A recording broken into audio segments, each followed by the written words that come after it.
Sebuah peristiwa mencengangkan terjadi di depan sebuah kantor perusahaan pembiayaan atau leasing di Jalan Brigjen Katamso, Semarang, Jawa Tengah pada Kamis 3 Agustus siang. Dalam video viral melalui Instagram @infokejadiansemarang.new, terlihat seorang anggota TNI yang diduga menjadi korban pengeroyokan oleh anggota ormas yang mengenakan seragam berwarna oranye dan hitam.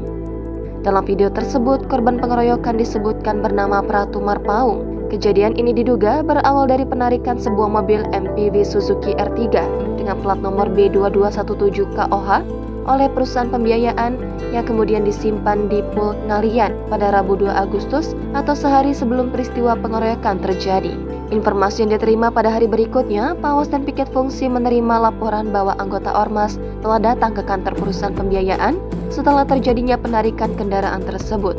Situasi semakin memanas ketika anggota Polsek berusaha melakukan mediasi antara pihak perusahaan pembiayaan dan konsumen yang terjadi sekitar pukul 14.45 waktu Indonesia Barat. Namun, ketegangan semakin meningkat ketika oknum anggota TNI tiba di lokasi dengan beberapa rekannya, memberikan dukungan kepada pihak eksternal yang terlibat dalam penarikan mobil sebelumnya. Perdebatan sengit pun pecah antara oknum anggota TNI dan rombongan anggota ormas. Dan sayangnya, peristiwa itu berakhir dengan oknum anggota TNI mengalami luka di bagian kepala atas sebelah kiri akibat pemukulan dan pengeroyokan. Melihat situasi semakin rawan, Kapolsek dan anggota Polsek segera bertindak cepat untuk mengamankan situasi.